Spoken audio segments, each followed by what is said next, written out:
Good evening, everyone. This is Dolores Cannon with the Metaphysical Hour, and we're live again tonight. This is June the 1st in 2012. I don't know what happened to May, but it has evaporated on us, and now we are in June, whereas the whole first 6 months evaporated, I think.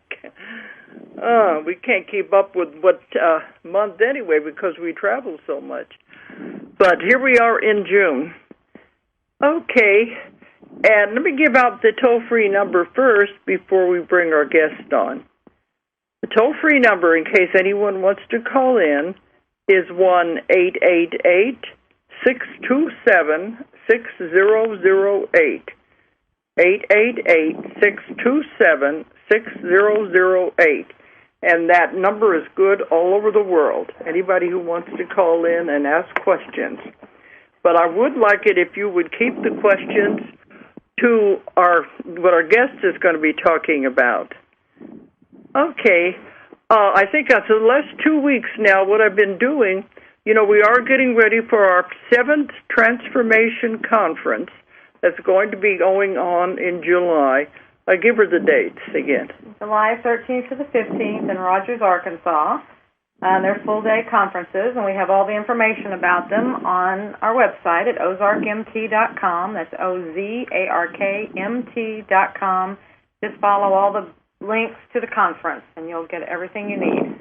Okay, because we are really trying to gear up for that now and getting ready for it. It takes a lot of work to put one of these on. This is our 7th year, and for the last 2 weeks, I have been having as my guests our new authors and the ones that are going to be speakers at our conference. So we can try to let them get their feet wet with doing interviews and getting ready for the conference. So our guest tonight is Janie Wells, and we're talking to her. She's just outside of Nashville. And she's the author of a new book. It's just only been out a month or so, hasn't it? It's that long. Yeah, it's a totally new book. It just came off the press. Mm-hmm. And her book is called Payment for Passage. And we're going to be interviewing Janie and talking about her experience. It may be something that the rest of you can identify with, but I hope not, because it is one of those very heartbreaking experiences that takes an awful lot of courage to face and a great deal of perseverance to come out of this hole, really. Because you can react to these circumstances so many different ways. But we chose to publish her book because I think it shows the way she has dealt with her problems, and she wants to share this with everyone else. Tell a little bit about it, I guess. Then, well, I guess we can let Janie tell what it is, but it's something that I hope a lot of parents would never, ever have to face. But Janie has done it and has proved herself a survivor. Okay, Janie, you're there, aren't you? Yes, I am. Good evening. Okay, don't go away on me here. Okay. Okay. I usually like to start with the guests telling about themselves, and then we'll get into the book. I was going to say something about it, but I think we'll let you do it because you're the expert on what you wrote about, the book's Payment for Passage. Janie, tell us about yourself, your background. Well, I grew up in Nashville, and at a very young age, I had a lot of questions about why we're down here and what's life all about. And so from a very early age, I began to search spiritually. And I didn't know that's what I was doing, but nothing ever satisfied me. I wanted to know a little bit more about why people were the way they were and why I was interacting with them the way I was. And I always wanted to learn something from them. So this really propelled me into being probably a very positive person, one of the most positive people and spiritual people I knew eventually, because I just believed anything was possible. And I got a job as a webmaster. I've been a teacher all of my professional life in one way or another, and But I became a single parent with a 12 and 13-year-old son and daughter. So when I moved into the Franklin area, I quit teaching and coaching and wanted just to get an office job so I could spend more time with them. And it ended up that I got the first computer in the Williamson County school system and learned how to use it back in 90. And started teaching teachers how. So I started teaching again, which was my love. So I tried to raise my children. I wanted to set an example that there was always a loving thread in everything that happened, and that nothing went unnoticed, and there wasn't anything that you couldn't learn from, and that love always prevailed. And, you know, that didn't mean I certainly had my feelings and would get sad and angry, and we would have our times together and all of that. But there was an underlying thread in our relationships that there was a loving God, and that, you know, the only people we can control was ourselves, and to try to make the world a better place. So that sets me up for 2001. In 2001, my daughter was 30, and my son was 31. And Joanne had, she graduated from Vanderbilt as a nurse practitioner, and she took a job in Blue Ridge, Georgia, because it was an underserved community. So after 2 years, she became the primary physician for over 3,000 patients. And she was just a remarkable human being, and my best friend, along with my son. But we hiked the Grand Tetons together and just enjoyed each other, enjoyed life, and we're very grateful for the life that we led. Well, in 2001, 9/11 was the horrible loss and bombing in the United States, and I remember Joanne, she called me and she said, "Mom, do we need to be worried about terrorists overseas?" And my response to her still haunts me some, because I said, no, you know, actually the only thing we've got any worry about or joy with or anything to learn from is what is immediately around us. Well, on October 7th, we bombed overseas because of 9/11 and tightened security on the borders, which turned out to be why we caught the man that murdered my daughter. And I was in a hotel that Sunday evening. I was in a hotel room by myself, and I got the phone call that Joanne was deceased. And in that moment, everything I knew, everything I felt was gone. And it wasn't like I made a conscious decision that I was mad at God or anything like that. It was like somebody turned the light switch off in my room, and I couldn't see anything. Nothing was familiar. I didn't know where I was. All I could do was just think of the next thing to do, and I just dropped to my knees and started screaming. But I was in Chattanooga, not too far from her cabin. So when my son called, I hysterically told him, and bless his heart, he didn't know whether I was going to make it traveling over the mountains to Blue Ridge, Georgia, but he prepared to come also, he and his wife, Beth. So in that moment, I became very disoriented and actually didn't know where I was. And I ran out into the parking lot. All I could think about was getting to my daughter's cabin and giving her a hug. I just didn't want him to move the body till I could hug her. And I was frantic. And the first of my angelic encounters took place. I came later to understand. But I wasn't sure where I was, and I couldn't even remember where the car was. So this man comes up to me and he says, "Can I help you?" And I told him what had happened, and I said, "I've got to find the interstate so I can go to the Ocoee River." Excuse me. And he said, "You follow me, and I will take you there." And he took me to the interstate and got me on the road going to the Ocoee. And I turned around to look back to wave and thank him, and he was not there. There was nothing there. Definitely an angel. Yes. So I got to her cabin. She lived up on top of a mountain, and she and I were going to build a wellness center out west, and she wanted to live there to empower herself, and she wanted so much to give women and children and anybody for that matter. She just loved people, choices, and a power to enjoy life and love life and feel that they were important. And so she knew that she had to do that for herself first.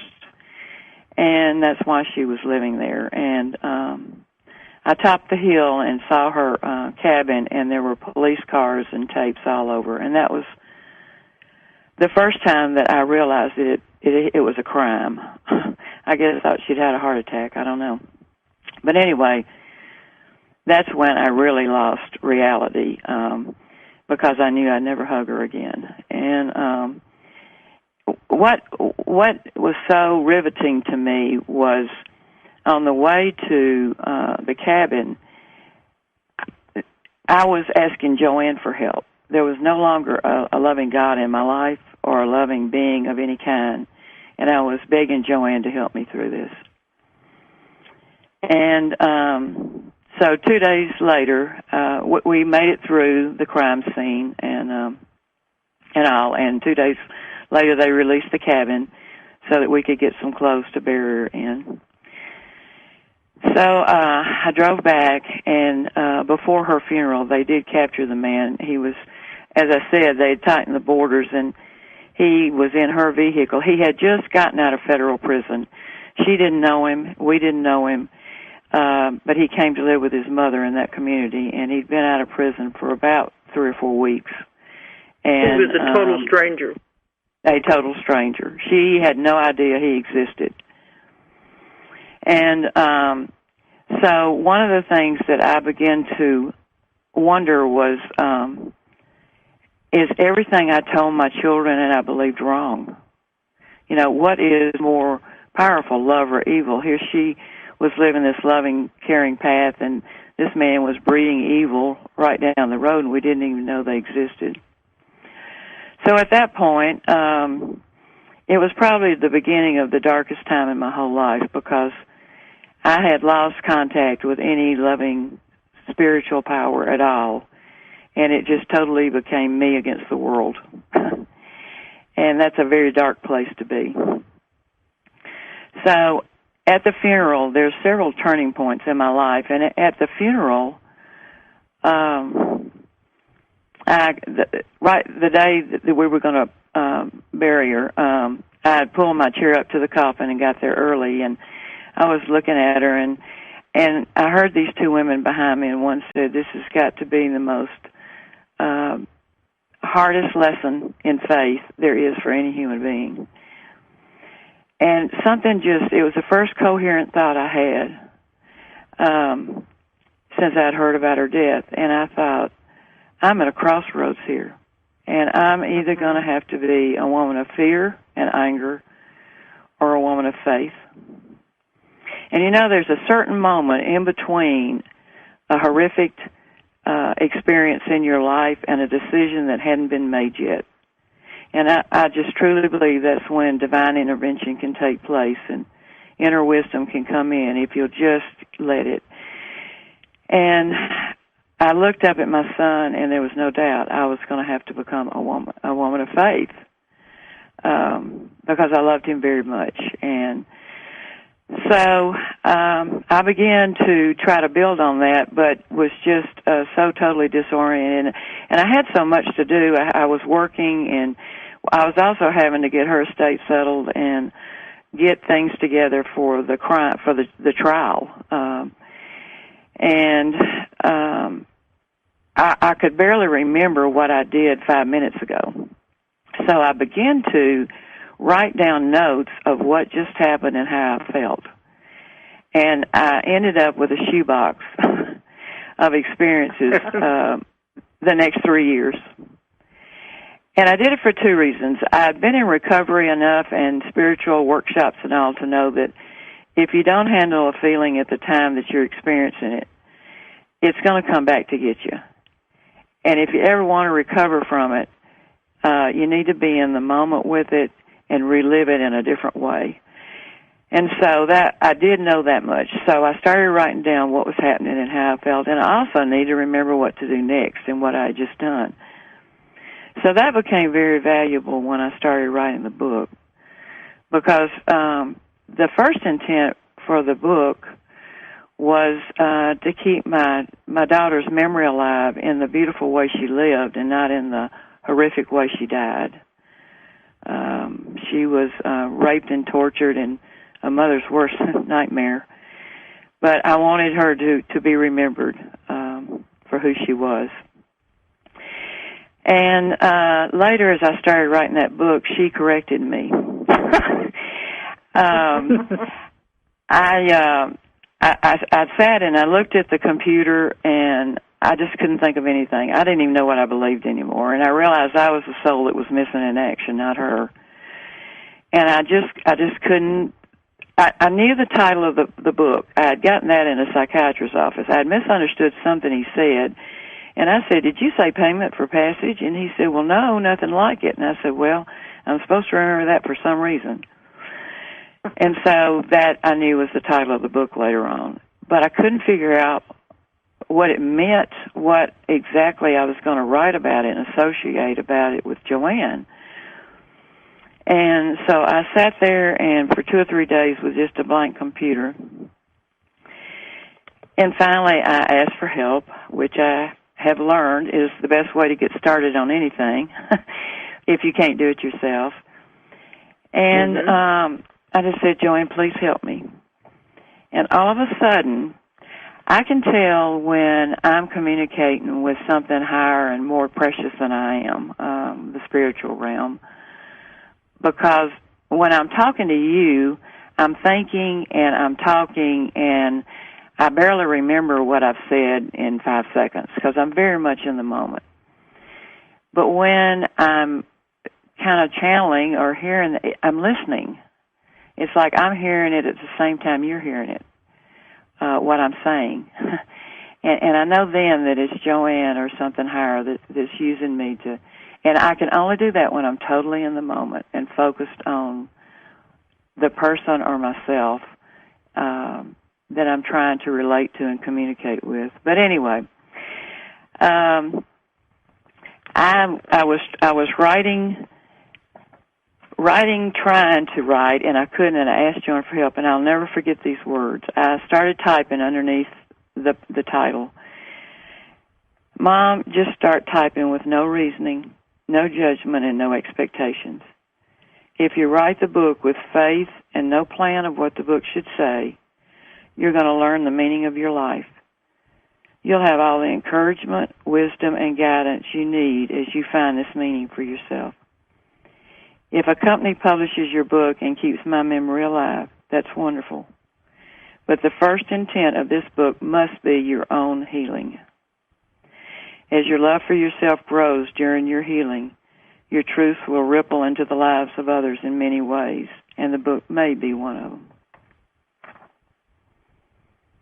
Wow. So the purpose for my book changed. Yeah. And also, as I started, when I got to, it was kind of like I was emotionally vomiting. I got to be honest with you. When I first started doing it, it was like I picked up my shoebox and everything, but all that had to come out. And so I just typed and typed and typed and let anything come out. And finally I got to, and the shoebox came in handy because as I was typing what happened, I could be in the moment. I had written down exactly in the moment what had happened and how I felt. Mm-hmm. But I was typing from the focus of payment for passage. This is all that you have to give up and all I had to lose in order to go to live here on earth. And that's why I was having such a struggle, because that wasn't the meaning of the title at all. When I got to chapter 8, and the chapter where my daughter came to me and helped me with that chapter and communicated with me, I knew that the payment for passage were the gifts and the wisdom you receive by finishing your journey out here on earth. Yeah. And from that point on, the book was effortless. I don't want to talk the whole time. If you've got any questions, please let me know. No, you're doing terrific. That's why I'm thinking people want to hear it from yourself. But, one thing I do want to bring out, on TV, when they always show these, the murder trials and everything, the trials are done very fast. But yes. You said the trials went on for years, didn't they? Yes. And you had to be there every single day for years, listening to the same horrible story over and over again. Yes. Just say something about, they're not fast, are they? No, they're not. He was captured in 2001, and the trial finally took place in 2004. And in between there were hearings. You go through hearings where they decide what evidence can be given at the trial. And so, it seemed like once a month I was going and sitting in the room with this man. But I want to tell you this. The first time I saw, and I'm not going to ever mention his name because it was brought out in the trial that his purpose in life was to rape, rob, pillage, and become famous. And so that's why in my book... You don't want him to be famous, that's for sure. No. So that's why you won't ever know his name. But if you're savvy on the Internet, by the information I'm giving, you can find out. But I'm not going to say it. But anyway... That's a good idea. Let's leave it like that. Mm-hmm. Yes. He's 6'9", and black belt in karate. And he was in her home when Joanne entered her house. And he shot a sawed-off shotgun in the ceiling to disorient her. And they're not even really sure what exactly was the final blow that killed her. He did so much. But all of that was just wearing on me, and I'd wake up screaming at night and all. But the first time that my family saw him was at the arraignment, where they actually charged him. And when he walked in that courtroom, I was just at total peace. Something came over me and just surrounded me, and I was watching everything going on, and I was just at total peace. And that's when I got another message from my daughter. And she said, "Mom, this is how it was when he killed me. I was protected." And he was, evilly in pain. Anybody that evil is. But she said, I was okay. I was protected. So, I needed that. But anyway... I think you would. Maybe that would have made it a little easier if you knew she wasn't going through experiencing all of it. She'd removed herself from it anyway. Yes. And that's what I was screaming at. You were able to remove yourself from being in the same room with him. Yes. I later went through some recovery work where I had to go through the moments that scared me the most about it. And I finally I couldn't enter my house without shaken to death because he had been in her home. And I had to go through some extensive treatment to try to get out from under some of that fear and pain, which, definitely I would say that, medical assistance and help is needed when you go through something like this. But I finally got to the point where I was okay and could feel some peace about it. But we went through 3 years of hearings about what could be admissible and what couldn't. And at that time, I was a recovering alcoholic, and I had 20 years sobriety. And one hearing after 3 years was they were trying to, his defense lawyers were wanting to make sure that he didn't suffer if he got the death penalty, that he would just go to sleep and wouldn't suffer any pain. And he wouldn't suffer. Okay. Yeah. and I snapped. You know, I lost all my resolve, and I just snapped. And on the way home, I drove from Georgia to Nashville, and on the way home, I just stopped and got a bottle of alcohol. And at first, it felt like an old friend. You know, reality kind of left me, and I wasn't in pain anymore. But the one thing I want to say about that is it took me back to the gates of hell that I'd been in before. It did not solve any problems. And so thanks to my son, I went back in and got some help for that. And today I've got 7 more years. So I'm very pleased with that. Wonderful. You know, I think this is important for people listening out there, too, to know you can slide back whenever you're faced with such a catastrophe, but then you came out of it again. Yes. And, you know, you can learn. In my case, I learned a lot, even through pain and anger and fear, and nothing is wasted in your life. There are no times, even if you're angry or in pain or fear or relapsing or whatever, nothing is wasted as long as you've got loving intent in your heart. And I was making some mistakes. I wasn't doing some really wise things. But as long as I had loving intent in my heart, I was being carried by a loving spirit. You were just being human, that's all. Yes. And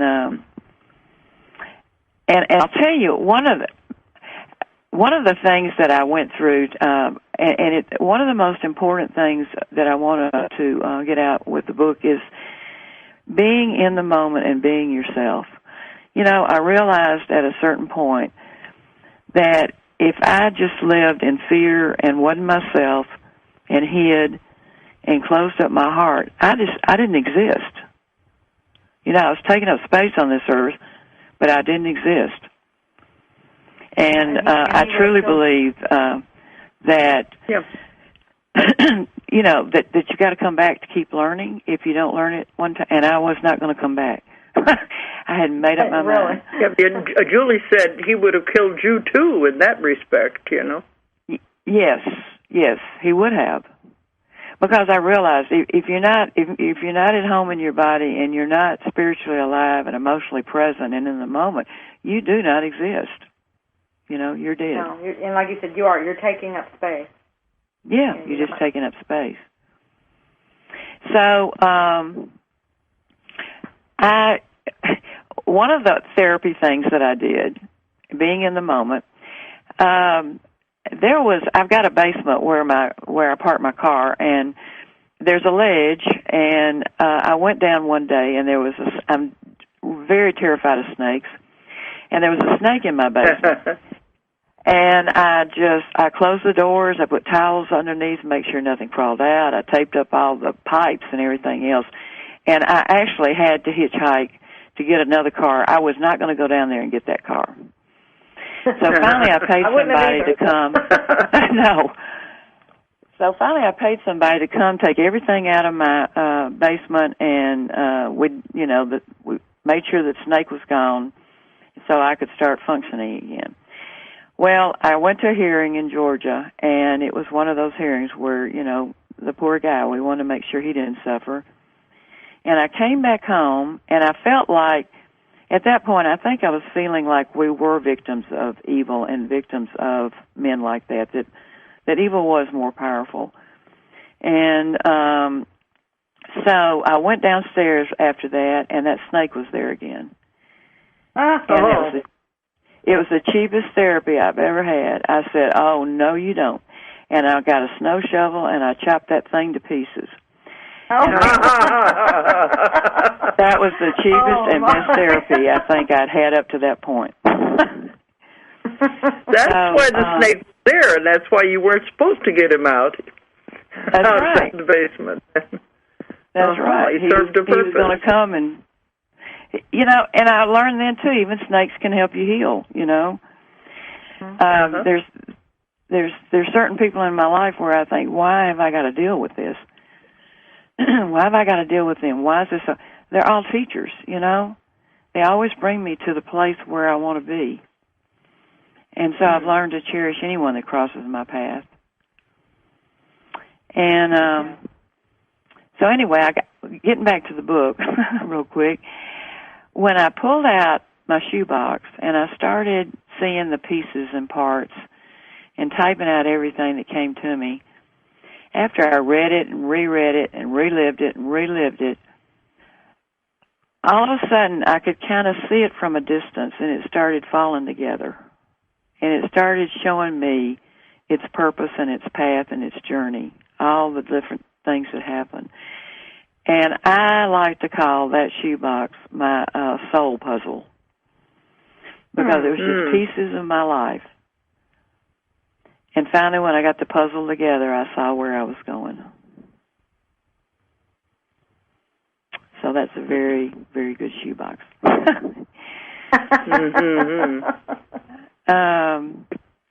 But I want to say this.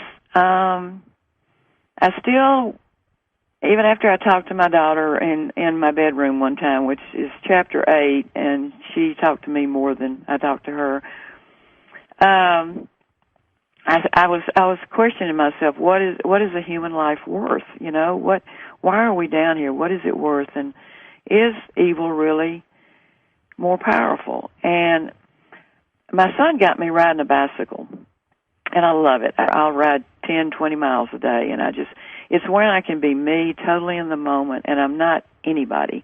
I'm not a mother, I'm not an employee or anybody. And I really would like to encourage anybody to find something like that for themselves. It's the best getting in the moment thing that I can do. But my phone rang while I was on my bike, and it was you.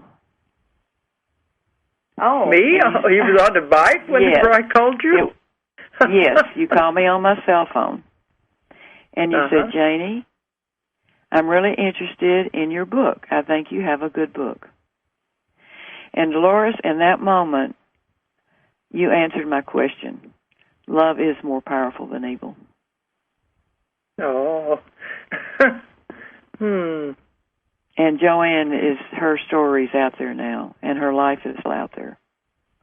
And so you answered that for me. Tell us what happened to the man. What were the results of the trial? Okay, there was... That's beautiful. Well, I want to move the story on, because we're sitting here ready to cry. Janie, you bring us in tears more than anybody I know. All these emails you keep sending us, we cry with all of them. And it's like, enough, come on. That's why I'm moving it on. Anyway. We're sitting here about to cry. Okay. But I've got to tell you, too, you know, man. What was the trial? Okay, and I don't want to forget how my relationship with y'all has been a spiritual experience in itself. Yes. We want to address that, what's been going on. No, well, it's because story. They'll stop us at the top of the hour. That's why I want to get as much in as I can here. But go ahead. Okay. He is on death row in Terre Haute, Indiana. He's on federal death row. And he's on his fourth appeal. Well, there's 2 appeals, and he's on the 4th round, which is and they've been denied, and so it could be 4 or 5 more years. But the next thing, it goes to a panel of federal judges, and if it's denied there, it goes to Supreme Court. If it's denied there, then he writes a letter of clemency to the president. And if the president denies it, then they set an execution date. And many people have asked me if I want revenge out of this. And, you know, I've learned forgiveness I don't understand. I don't know the definition of. Letting go is what's worked for me. I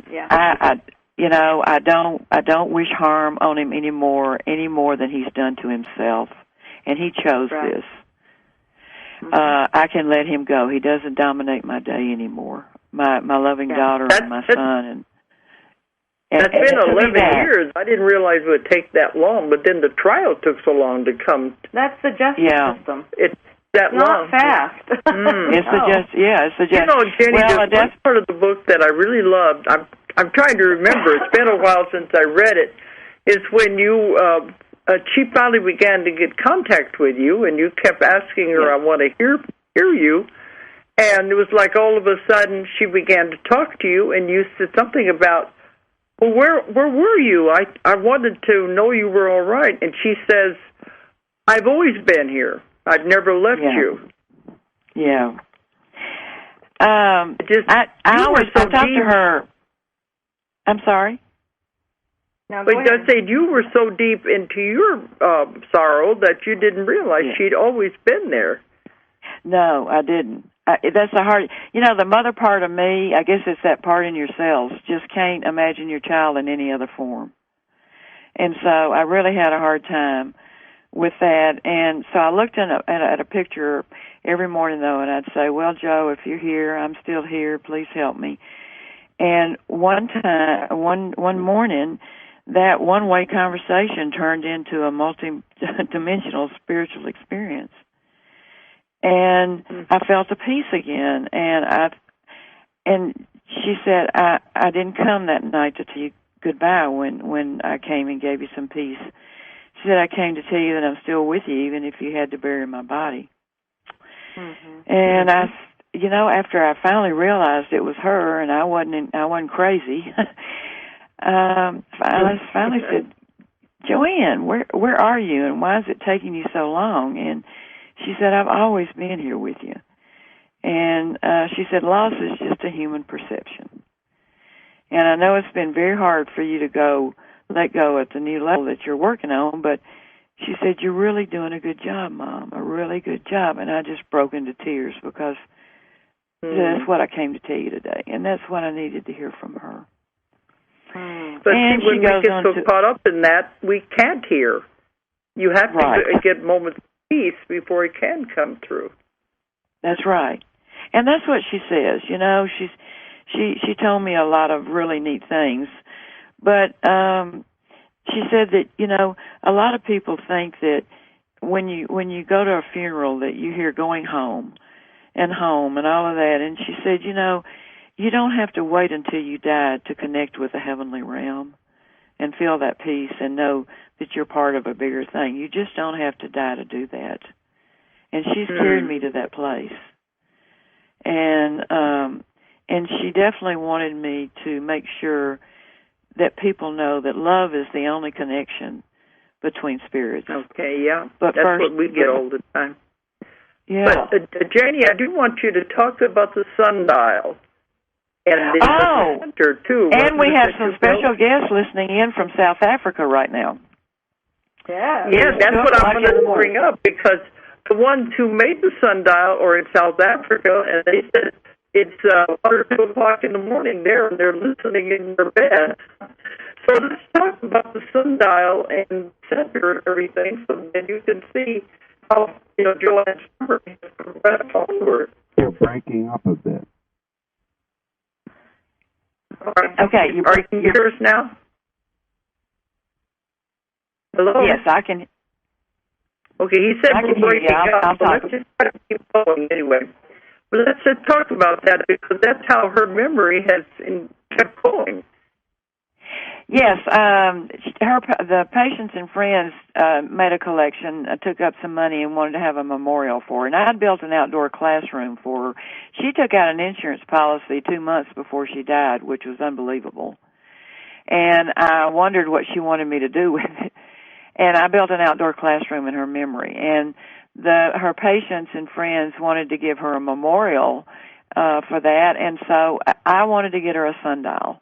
And I found one on the Internet that I loved. It's a noon cannon sundial. It had a cannon on it. It was really cool. And so I sent emails to, I Googled and found all these sundial makers all over the world, and I sent it to like 48, 50 sundial makers, and all of them said they couldn't do it but one.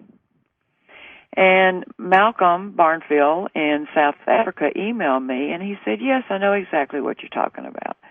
And so he told me exactly how he could do it and exactly how he could make it. And we just really connected, and with his wife, Charlie. And so after we communicated back and forth, I kind of gave him clear reins of making it, but we kept communicating, and he needed to know several details so that the sundial would be set exactly for where we were going to put it in the classroom. And so I got an email one morning, and it said, Janie, my wife and I we're concerned about the tenor of your voice, and we'd like for you to come to South Africa and pick up your sundial. And there was no thought on my part. I thought, I'm going to do this. And so I took the money, instead of them having to pay to ship it, I took the money and I flew over there and spent a week with them. And that was the first time that, and they are listening now, hi Tosh, hi Charlie, the first time since all this had happened, I was in a totally new place. They didn't know me, and it was like I was just free to be who I was. I didn't have to prove anything. There was no expectations. And that's where I really learned to live in the moment, was in South Africa. And so I brought the sundial over, and it's in its place, and it's absolutely wonderful. Did I leave anything out you wanted to hear?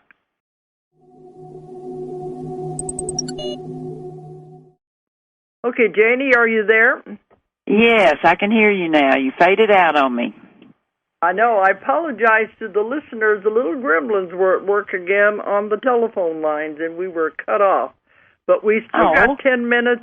Let's go with this. I think you were talking about the sundial in the center, and then we lost on this end. Yeah, we don't know how far you got in your story. So go ahead and tell that story. Okay. Well, the main thing was I went to South Africa to get the sundial, and that was the first time since Joanne's death that I was able to just be me and had nothing to prove, no expectations, and it was the perfect time for me to learn to be in the moment as me, and how wonderful that felt. And so that was one of the biggest gifts I got in South Africa. But talk about the center. You did a lot with that in Joanne's memory, didn't you? Yes, she took out an insurance policy and had me as the beneficiary, and so I took the money and built an outdoor classroom, and it's 1,000 square foot classroom out in nature.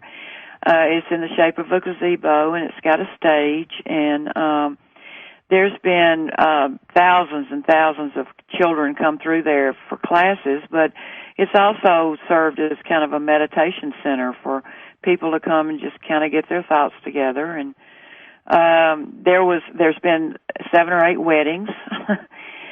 So it's just been a multi-useful place, and it's called Joanne's Outdoor Classroom. So it's where is the center located? It's located in Fairview, Tennessee. And if you Google Joanne's Outdoor Classroom, you'll see the directions exactly how to get to it.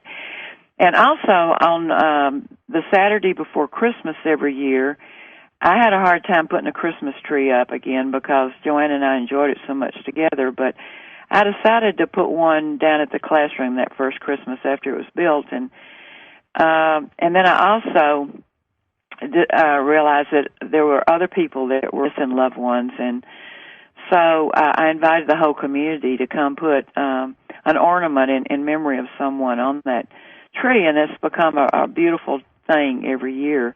But the first year I was there with someone, and it was almost New Year's Day, and I was kind of crying and very sad about all the souls that weren't with us anymore. And all of a sudden, I felt this nudge, and I turned around, and there was a doe looking me right in the face. And the person with me took the picture, and it was just like, they were telling me they were still with me and not to be sad. Mm-hmm, because deer don't do that. No, they don't. And there's a picture in the book of it, us nose to nose. There's also that. Yeah. Okay. Are you involved with the center? Yes, I've given it to the city to run and so forth, but anytime I'm requested to be there or there's any special event there, I go, and I always like to go down and just sit and be there, But it's not like I'm the director or anything like that. It's definitely I gave it to the city of Fairview and the children of Fairview. I think that's a wonderful way to commemorate her. And it's something she would have been very proud of. That you to be remembered. We had a really bad flood here a couple of years ago, and I was afraid to go down and see what might have happened to it.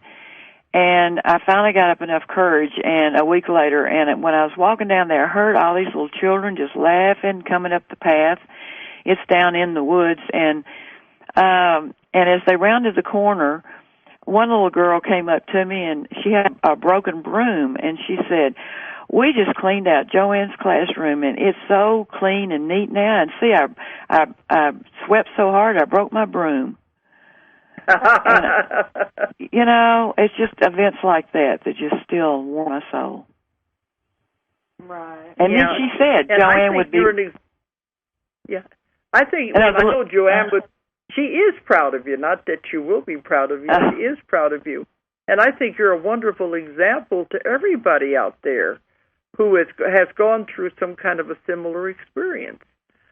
But I do want to remind people that Janie is going to be a speaker at our 7th Transformation Conference here in Rogers, and she's going to be able to ask her questions about all of this.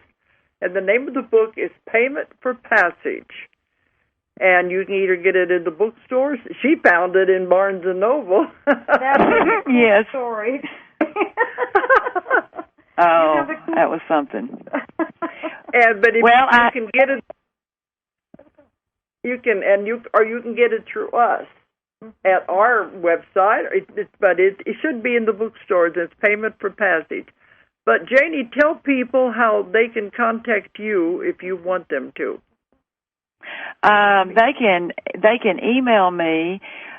Probably the best thing to do instead of trying to remember an email address is if they will just search for Joanne, Joann, Joanne's Outdoor Classroom. Then I've got a lot of information, and there's a link there where you can email me, and there's information about the book. I've just got all the information about this entire experience all in one place. I'm going to have a website just for the book pretty soon, but if they'll just search for Joanne's Outdoor Classroom, then they'll definitely find me. And I hope I have time. I've got to tell them about the cover, Dolores. Janie, can you hear that noise? No, I can't. Okay, well, Joanne's with us, so, but now, anyway, go ahead and tell your story because this will be great. But, yes, Joanne's been here. Yes, there was a very loud noise on our end that was it was overshadowing what you were saying, but I think Don has probably worked it out. And Julie said that was Joanne. Well, I wouldn't doubt it. I know it was. It's very loud electrical noise. She does things. Angels have their own unique way of communicating, and they really enjoy the magical ways they do it. Okay. Yeah, tell your story now before we have to go off the air. Okay. I wrote nothing in the manuscript about redbirds, not one thing about redbirds, because it's a very personal thing for me. That's how Joanne would come to me if I needed her assurance or special occasions. A redbird always comes. So I put nothing in the manuscript about that whatsoever. And I had a cover for the book, but you said you wanted the artist to do one. So I thought, well, that'll be great. Let me see what an artist does after, with the book. And so when I found it was on the Internet and I went and looked at the book, I could not believe that there is one very large redbird feather on the cover of that book. And I emailed and I said, how in the world did you do that? And where did you get the thing? And y'all said, John, our artist, always listens to his intuition, and none of us knew why that redbird feather needed to be on that cover, but we knew it was right. Uh-huh. So thank you. It was. I was looking at it. It's like, okay, I don't know what, because a lot of times his covers, I'm like, okay, I don't know what you mean here. I'm not sure what you're getting at, but, in that one, it felt right. I didn't know why, but it felt right. And I'm like, okay, we're going with it. So, okay. Well, and then when you wrote that, it was like, oh, my. Yeah. But the one thing I wanted to make sure they got to that where they're supposed to contact her, because that's when she was being drowned out on our end. I don't know how it's coming across on the air, but give out the way to contact you again. Okay, if you'll search for Joanne's Outdoor Classroom, JOANN, then I've got my information and my email, link for my email and all of that. Okay.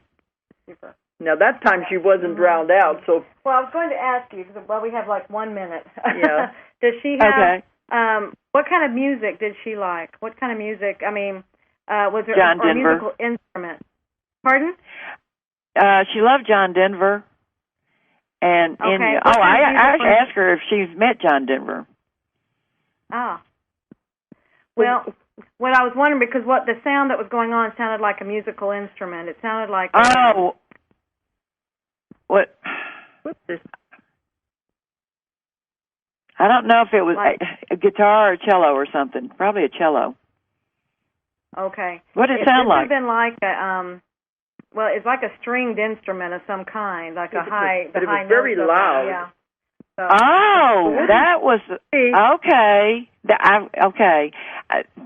She bought a CD at in Black Mountain for a workshop she was in, and I happened to go there 2 years after she died and stopped in that very same place and bought the very same CD, and I didn't know that she had bought it till I found it in her possessions. But it was a stringed instrument playing, and it was called Homecoming. Mm-hmm. And so that came to me very directly when you said that. Okay. Okay. Yeah, that was it, because it was very distinctly a musical instrument, and I was like, that's her. It's not an electronic thing. It's Joanne. It was very, very loud. Yeah. We'll have to see what the recording comes out of this show, what that sounds like. Right. Anyway, we were just given the panel. We have to pull the plug. Yeah, we got to pull the plug. But we'll see you in a few months. It won't be long. Well, a few weeks. Okay. Won't be long now, Janie.